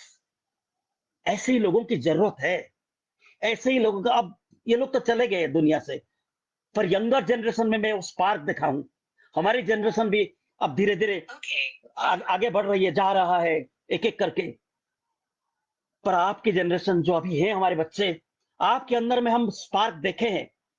और उसको मतलब मैं एक ईमानदारी से एक सच्चा शिक्षक के रूप में आपको ये कह रहा हूं, आप अपने को तलाशिए अब, और कहीं एक जगह पे बंद कर मत रहिए। Don't confined yourself only to acting. नहीं, वो आएगा। मैं जानता हूं, मेरे बहुत सारे मतलब सीनियर बुजुर्ग लोगों को मैं जानता हूं जो कई विधाओं में एक साथ सिद्धहस्त थे। मंजीत बाबा का नाम आप लोगों ने सुना होगा, painter Manjeet Baba. He is a wonderful tabla player and is a wonderful painter. हमारे अब्दुल कलाम साहब, जो हम सबके नमस्य है, वह इंस्पायर किया है। तो कलाम साहब scientist, great scientist of the world में उनका नाम है, और इसके साथ ही जो वंडरफुल बीणा वादक, बीणा बजाते हैं। ऐसे आप ढूंढेंगे तो बहुत मिलेंगे। नहीं तो आप अपनी कला को सुर नहीं दे सकते, उसको स्वर चाहिए। अगर मैं पेंटिंग करता हूं तो कहीं ना कहीं मैं परोक्ष रूप में संगीत का भी प्रैक्टिस कर रहा हूं, क्योंकि रंगों के अंदर में मैं सुर और ताल को अगर नहीं ढूंढूंगा, स्वर और ताल अगर नहीं ढूंढूंगा कलर्स में, लाइंस में, उसके टेक्सचर में, उसके फॉर्म में, मैं पेंटर नहीं बन सकता। I have to find appropriate colour sets with another colour sets. तो दो कलर्स का सेट्स को जब मैं रखता हूं एक के साथ दूसरे का, वो प्रोपोर्शन का साथ रहता है। जैसे संगीत में एक स्वर के साथ दूसरे स्वर रहता है, अगर थोड़ा सा स्वर बदल जाए वो बेसुरा लगेगा। सिमिलर वे एक पेंटिंग्स में भी एक रंग के साथ अप्रोप्रिएट कलर सेट्स अगर नहीं होगा तो वो मतलब बेसुरा बन जाएगा, वो पेंटिंग देखने के लिए नहीं आएंगे, तो वो कहीं झटका लगेगा, वो बेताला और बेसुरा हो गया। तो कहीं ना कहीं मैं परोक्ष में पेंटिंग के साथ साथ संगीत का अभ्यास कर रहा हूं। और उसी जगह अगर मैं थोड़ा हारमोनियम प्रैक्टिस कर लूं, क्योंकि अभी कोरोना में टाइम है, कर सकता हूं, तो हो सकता है कल मैं बहुत अच्छा गाना गा सकता हूं। अगर आप गाना एक बार अपनी विधा के अलावा कोई दूसरी चीज में आप भले ही अपनी संतुष्टि के लिए गा लिए ना, वो आपको सबसे अच्छा लगेगा, और आप उस दिन आपका कितना अच्छा जाए, आप स्वर्गीय आनंद की अनुभूति करोगे। तो इसीलिए मैं अपने स्टूडेंट्स को कह रहा हूं, थोड़ा पेशेंस रखिए, अपने को डिस्कवर कीजिए, सवाल कीजिए, सवाल कीजिए। सवाल करने का मतलब है कि कहीं ना कहीं आप सोच रहे हैं। आप बिल्कुल मतलब वो भूत की तरह बैठ के हाँ हूं हाँ करके ऑनलाइन सुन लीजिए और चले जाइए, वो बिल्कुल गलत है। आप जो भी टीचर्स आपको स्टडी मटेरियल प्रोवाइड करते हैं, आप पढ़िए और नेक्स्ट क्लास में उनको फोन कीजिए या उनसे बातचीत कीजिए। इंटरेक्शन नहीं होगा तो आपको लगेगा कि ये एक तरफा बोल रहा है कोई, हम सुन रहे हैं। अपना गारिमा बढ़ाएं, अपना वजन बढ़ाएं और अपनी पैरों को मजबूती से गाड़ने की कोशिश करें। अगर ये चीज करेंगे, शायद आप ये जो जो दुर्विपाक के बीच में आप सफर कर रहे हैं, हम सब सफर कर रहे हैं, शायद 1-2 साल के बाद ये जब खत्म हो जाएगा, उसके बाद धीरे-धीरे अभ्यास करते-करते आप इस कमी को दूर कर पाएँगे। और और ये जो आपके साथ ये जो ट्रेजेडी हुआ है, ये आपको एक अच्छाई की तरफ ले जाएगा। हो सकता है कल आप दूसरे को सरपास करके चले जाओगे और you will become you will see yourself somewhere in the front line. तो मैं अपने बच्चों के लिए इतना कह सकता हूँ, इतना कह रहा हूँ। उसके बाद कोई सवाल है, मैं एक बार 1 घंटा तो हो गया है, बट मैं थोड़ा-सा क्वेश्चंस देख लेता हूँ। अ देश की विभिन्न संस्था ओके। इस गुंजन लेखा इसके पूर्व राष्ट्रीय नाट्य विद्यालय रंगमंडल को ऑनलाइन नाट्य प्रस्तुति के पहले मॉडल पेश करना चाहता था, क्योंकि उसके पास सभी प्रकार की सुविधा और संसाधन है। मुझे लगता है कि छात्र पर सबसे पहले अत्याचार क्यों? हम हमें लगता है कि गंभीर बिल्कुल गुंजन, हमें अभी इसके बारे में गंभीर रूप से सोचना चाहिए। ये छात्रों के साथ तो अन्याय हो रहा है और ये अन्याय अब हम इसको, या कोई भी संस्था जानबूझ के नहीं कर रहा है, हमें मजबूरी है। हाँ, पर ये है कि अभी जैसे एकेडमिक काउंसिल में हमारी ये बात आई थी कि स्टूडेंट्स को ऑनलाइन पढ़ाने के लिए स्टूडेंट्स ने मांगा कि व्हाट इज योर सिलेबस। ये बात सच है कि ऑनलाइन की सिलेबस एक तैयार करना चाहिए और उसको बच्चों को डिस्ट्रीब्यूट करना चाहिए। कुछ जगह पर ये भी सुनने में आया है, कुछ यूनिवर्सिटीज ने भी अब अपनी कोर्स को सरल कर दिया है। सरल करके कुछ सब्जेक्ट को हटा दिया है। जैसे मतलब स्कूल के बच्चों का भी कुछ कोर्सेस, जैसे कॉमन स्कूल के 8वीं 9वीं क्लास के बच्चों का सीबीएसई कोर्स से कुछ कोर्स को हटा दिए इजी करने के लिए। उस तरीके से थिएटर में भी कुछ सब्जेक्ट को हटा दिए, जिसकी फॉर में बिल्कुल नहीं हूँ। पर हाँ, मैं स्टूडेंट्स की इस बात को मैं बिल्कुल मतलब सहमत हूं कि उनके लिए एक सिलेबस की जरूरत है। इस स्थिति को देखते हुए वो सिलेबस हम अभी तक तैयार करने में सक्षम नहीं हो पाए हैं। वहां पर माइंड ब्लोइंग मतलब हो, एकेडमिक काउंसिल बैठे इसके ऊपर और एक सही मायने में एक ब्लूप्रिंट तैयार किया जाए। क्योंकि हमारी किस्मत से जो भी है हमारी इस समय राष्ट्रीय नाट्य विद्यालय में कुछ अच्छे टीचर्स तो है, कुछ अच्छे टीचर हैं। मैं सारे टीचर का बात नहीं करता हूँ। कुछ टीचर हैं जो इसके बारे में सोचते हैं और यंग हैं और वो सोच सकते हैं और वो नए सिलेबस का निर्माण भी कर सकते हैं और बच्चों से कंसल्ट करते हुए, क्योंकि एक तरफा नहीं होनी चाहिए। तभी शायद कुछ मतलब बच्चे भी इस चीज को गंभीरता के साथ लेंगे और हम भी, और उनको उनका प्रैक्टिकल मिले, उनका प्रोडक्शन जो कि मतलब उनको निखारने के लिए सबसे अच्छा एक ही माध्यम होता है। कितना भी आप पढ़ा लो theory, ultimately he has to perform. उसको हमारी तरह टीचरशिप नहीं करना है, उसको प्रैक्टिकल फील्ड फ्रंट लाइन में जाके नाटक करना है, तो उसको वो तरीका तो मालूम होना चाहिए ना। तो इसलिए वो प्रैक्टिस के थ्रू नहीं गुजरेगा तो कर नहीं पाएगा। आप कितना भी बक करो, वो संभव नहीं है। तो इसलिए ऑफलाइन क्लासेस की जरूरत है।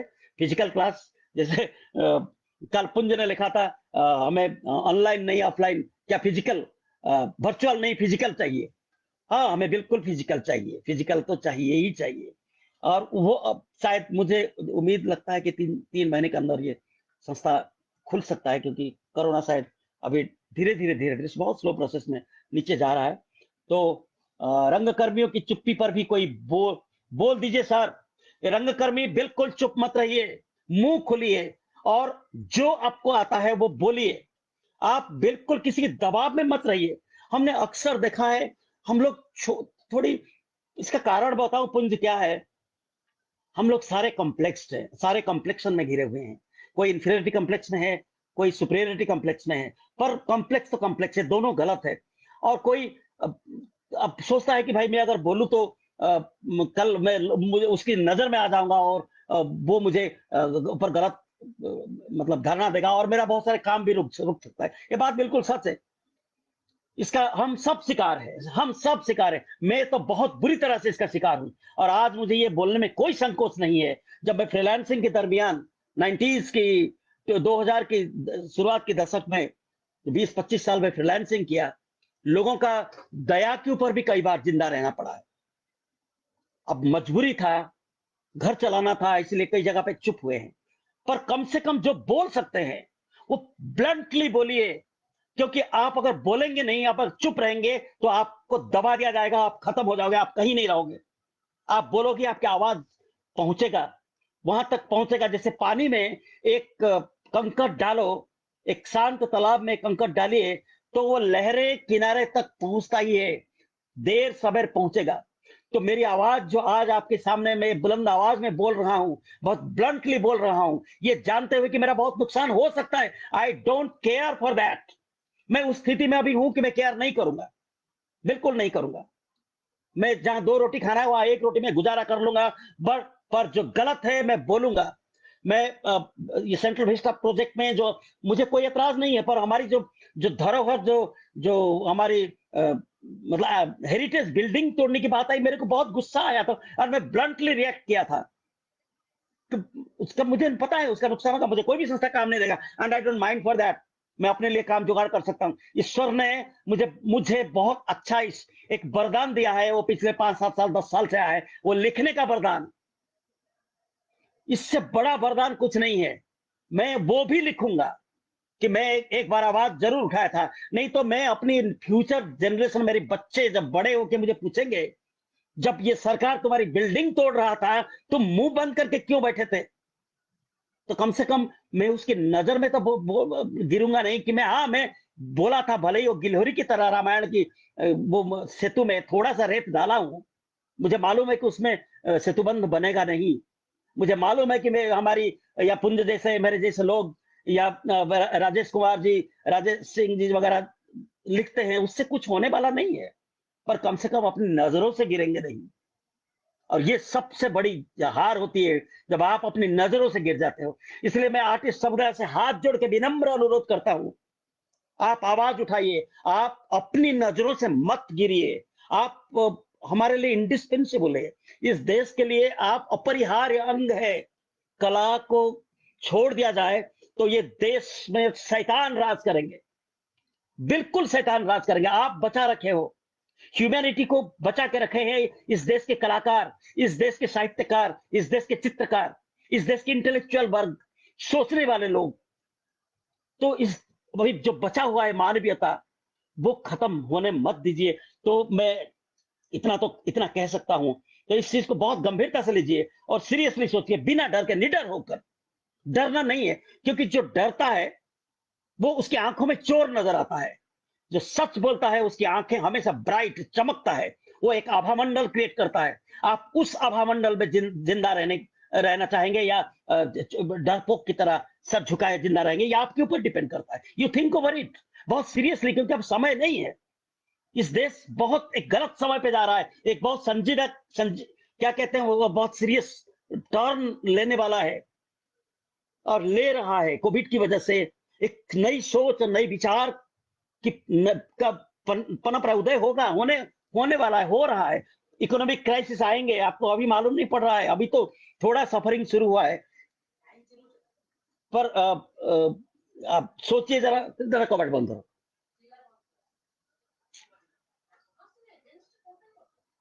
तो ये क्या कहते हैं, जब क्या मैं कह रहा हूँ भूल गया कुछ, आके मेरी वाइफ ने बोली कि आप किसी ऊपर क्यों बोल रहे हो।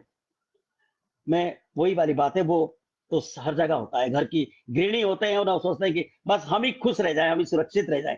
मेरी सुरक्षा मेरा अकेला का नहीं है, तो I don't care for that. So anyway, ये बात है। इसके बाद अ, छात्र को कहा जा रहा है कि जल्दी जल्दी ऑनलाइन सीख कर पास कर लो। गलत है पुंज, ये गलत है, तुम्हारी उम्र निकल रही है। हाँ, ये बात कल सुरेश जी ने कहा था, ये बात तो सच है। अगर आपको नौकरी करना है तो आपको पास आउट करके सर्टिफिकेट लेके चले जाओ, क्या दिक्कत है। अगर राष्ट्रीय नाट्य विद्यालय का यही मकसद है कि हम अपने बच्चों को नौकरी देने के लिए उम्र का ध्यान रखना पड़ता, बिल्कुल सही बात है। तो वो उसका एजुकेशन का मार्ग कुछ दूसरा है। वो फिर वो एनएसडी क्यों आएगा भाई।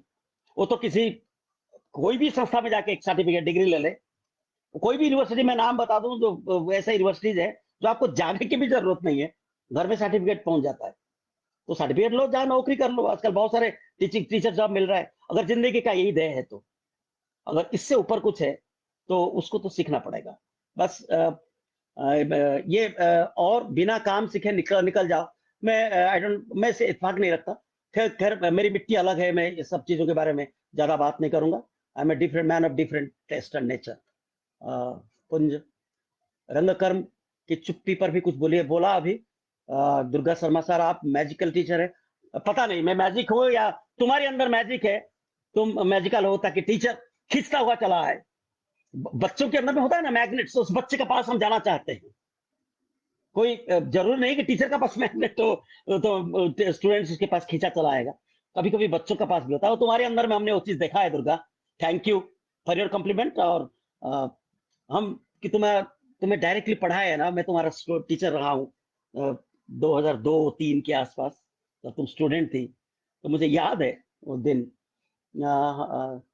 हम सच में लकी हैं, लगता है आपको सुनते रहे। अपने कलाकार का आत्मसम्मान की बात कही। धन्यवाद, बस यही फक्र होता है दृष्टि में। आपकी दृष्टि अलग है। ठीक है, कोई बात नहीं। लोगों से अलग कोई बात नहीं। एक every individual is different, every individual, everybody is original. हर एक आदमी ओरिजिनल है। बस यही कि अपने आप को तलाश है। आपकी मकसद क्या है जिंदगी का? अगर मकसद जो मकसद है, आप उसी तरीके से बात, आपकी पूरी पर्सनैलिटी उस तरीके से होगा। आपकी मकसद है अगर पैसा कमाना है, आप देखना, आप बिना खाए भी आपको तो निकल आएंगे। आपकी गाल में चर्बी निकलने लगेंगे। और आपकी मकसद अगर है रिवॉल्यूशन में, तो आप दुबला पतला रहोगे और भागा दौड़ी में आपका इंटरेस्ट रहेगा। और आप उसी तरीके से हम तो जिंदगी भर भाग ही रहे हैं। हमें क्या, जब जिंदगी का 60-65 साल हमने पूरा कर लिए हैं, बस और 10-15 साल है, उसको क्यों, बल्कि ज्यादा एनर्जी के साथ 30 साल भी गुजार ले, ताकि मरते वक्त खुशी खुशी मर जाए। वाह वाह वाह, मजा आ गया। जिंदगी जिया, पूरी तरह से जिया, चाहे कैसे भी जिया। कोई मतलब मलाल ना रहे, भले ही झोपड़ी में रहे, नो प्रॉब्लम। पर मैं वही बात कर रहा हूं, अपनी नजर से ना गिरे। Okay, thank you. मैं इसी के साथ लेकिन सर, सबको नौकरी नहीं करना है। मुझे विशाल नंदन जी, आपने बिल्कुल सहा है कि सबको नौकरी नहीं करना है। मुझे मालूम है क्यों नौकरी करेगा सब। सब नौकरी करने के लिए पैदा नहीं होते। और अ, अगर आप नौकरी, सब लोग नौकरी करेंगे, तो रंगमंच कौन करेगा? कुछ लोगों को तो रंगमंच करना ही है ना। जिनका जैसे सोच है, वो उसी तरीके से अपने सोच को विकास करें। जिनको नौकरी करना है, मैं ये नहीं कह रहा हूं कि नौकरी गलत है, नौकरी करना चाहिए। पर नौकरी करके भी रंगमंच किया जा सकता है, और अच्छा रंगमंच किया जा सकता है। इसका सबसे बड़ा उदाहरण है हमारे अनिल भौमिक जी, अनिल दादा, जिन्होंने पूरी जीवन, अब उनकी भाषण, उनकी बात सुन रहा था मैं, किसी संस्था के लिए वो एक बात कर रहे थे। उन्होंने बहुत अच्छी बात कही। उन्होंने कहा कि मैं प्रमोशन नहीं लिया अपनी लाइफ में, जो थोड़ा बहुत मुझे मिल रहा है उतना ही मिले, पर सीखने का जो लालच था उनके अंदर, वो इतने गुरुओं के पास उनको ले गया। वो तलाशते हुए बादल सरकार से लेके, हबीब तनवीर से लेके, बीबी कारान से लेके, पीटर ब्रुक का वर्कशॉप भी उन्होंने अटेंड किया, और शंभुदा वगैरह सबके साथ उन्होंने काम किया। और अल्टीमेटली अब इलाहाबाद में मैं तो देखा हूं ना, मैं गवाह हूं, सुबह 6 बजे से वो लोग इकट्ठे होते हैं 9 बजे तक। अब उसके बाद दफ्तर जाते हैं लोग वहीं से, और फिर शाम को वापस आते हैं जब दफ्तर से, रात को 9-10 बजे तक काम करते हैं इलाहाबाद विश्वविद्यालय में। वही बरंडा में वो जिंदगी गुजार दिए, वही थिएटर करते रहे अपने रिहर्सल्स। ऐसे भी क्या कहते हैं, शिद्दत का रंगकर्मी जिंदा है हमारे देश में। मैं तो एक उदाहरण दिया हूं, और ऐसे बहुत सारे लोग हैं, बहुत सारे लोग हैं जिन्होंने प्रैक्टिस को सबको दिया, उन्होंने रंग कर्म किया और करना चाहिए। उन्होंने उस तरीके से नौकरी नहीं की, उन्होंने अपनी नौकरी जरूर की है, पर उस नौकरी रंगमंच के लिए किया है। अगर नहीं करते, शायद वो आज वो नहीं कर पाते जो कर रहे हैं। इसलिए वो तो जरूरी है, नौकरी करना चाहिए। पर रंगमंच में नौकरी करें तो मजा आ जाए। अगर रंगमंच सच में दे पाए आपको ढंग से, इज्जत का पैसा रंगमंच में रहते हुए दे पाए, तो बहुत अच्छी बात है। इसके अलावा अगर नहीं भी दे पाए, तो भी कोई मलाल नहीं होनी चाहिए, क्योंकि थिएटर प्यार मांगता है। और एक ये जो नशा है, ये नशा किसी भी मतलब नशा, मतलब पदार्थ में आपको नहीं मिलेगा। रंगमंच का जो नशा है, ये धुन लग जाए एक बार, अगर लग जाए तो लग जाए बस। तो हम क्या, हमें क्यों ये बात बोला जा रहा है? क्या बहुत अच्छा। सत्य भाई, लव यू। मलखानी, अरे मलखानी जी नमस्ते भाई। अरे भाई, यू आर मोहन रांची। अरे थैंक यू भैया, थैंक यू। क्या बात है सर। चलो, सो इतनी सी बात है। इसी के साथ मैं अब ज्यादा बोलना नहीं चाहूंगा, क्योंकि थकान बहुत हो रहा है। क्योंकि मैं पहले 3-3 घंटा बोलता था, अब 1.5 घंटे का के अंदर हम थकने लगे हैं। तो जो भी भूल चूक है मुझे प्लीज माफ कर दीजिए। अगर आपको कटु लगा होगा तो उसके लिए मैं शर्मिंदा नहीं हूं, पर मुझे माफ कर दीजिए, क्योंकि मैं जो बोला मैं बोला, जो जो मेरे दिल में आया मैं बोला, क्योंकि मेरा बाहर अंदर कुछ नहीं है, जो है। सामने आपको बुरा लगे तो लगे, अब क्या किया जाए। अब मेरी प्रकृति है, नेचर है, जो मुझे जैसे ईश्वर ने बनाया है, मैं तो बोलूंगा, बोल रहा हूं। तो अ, आगे चल के भी बोलता रहूंगा। और इसके बाद तो मेरे लिए बोलने के लिए और तो बेहतरीन रास्ता बन रहा है, क्योंकि मेरी रिटायरमेंट नेक्स्ट ईयर हो रहा है। तो मेरे लिए सुनहरा मौका है। पिछले आने वाले जो 10-15 साल काम करूंगा तो समुद्र में कूदना है। कोई बंधन नहीं है, कोई बंधन नहीं रहेगा। ना मैं किसी का गुलाम बन के रहूंगा। हालांकि जब भी यहां भी मैंने नहीं किया, मैंने अपनी नौकरी को ताक पे रखकर काम किया हूँ, फ्रीलांसिंग किया हूँ, गांव गांव घूम घूम कर थिएटर किया हूँ। सो निडर होकर, कहने का मतलब है निडर होकर, बिल्कुल डरे बिना सत्य उजागर कीजिए। सत्य, सच्चाई दे एक ना एक दिन जरूर सामने आकर बोलता है। कड़वा लगेगा, पर बाद में आप रियलाइज कीजिए। थैंक यू भाई। पुंज ने क्या लिखा है? पुंज, love you sir, proud of you. हमें पता है कि आपको विश्वास के साथ सच बोलने की बहुत बड़ी कीमत चुकाई है, और आप हमारा रीड थोड़ी सीधी कर दी। अरे नहीं भाई पुंज, आप लोगों का साथ रहकर हमें हौसला होता है। बहुत कंप्रोमाइज घर में करना पड़ता है, जिससे तुम्हें पता है कि परिवार में इस तरीके से बात बोले तो मुझे 3 बार टोका गया है। मैं मजबूर हूँ, क्योंकि वो भी एक जिम्मेदारी है। क्योंकि किसी के बारे में मैं बोलूं तो घर में मेरे मुझे डांट भी पड़ता है। तुम क्यों किसी से भलाई, मतलब दुश्मनी बोलते हो, तुम्हें क्या करना है। अब वही, खैर कोई बात नहीं। मुझे पता है कि मैं किसके लिए पैदा हुआ हूँ, और मैं, मेरे जीवन का मकसद क्या है। I don't care for anyone, not my family, in this context. मैं तो किसी के लिए स्पेस नहीं दूंगा। तो अ, कल शाम 7 बजे व्योमेश जी को, हाँ, बहुत बहुत धन्यवाद। और कल 7 बजे व्योमेश शुक्ला जी आएंगे। आप, मुझे लगता है कि आप आएंगे और उनको सुनने की करेंगे, और नए किस्म का बात होगी, नई चर्चाएं होंगी। और मैं अपना गुंजन को बहुत बहुत धन्यवाद दे रहा हूं कि उन्होंने एक ऐसा प्लेटफॉर्म पर लाकर हम लोगों को खड़ा कर दिया। एक ही सब्जेक्ट है, पर भिन्न भिन्न मत है। तो नाना मुनि नाना मत जैसे कहा जाता है, अलग अलग लोगों का अलग अलग मत सुनने के लिए मिलेगा।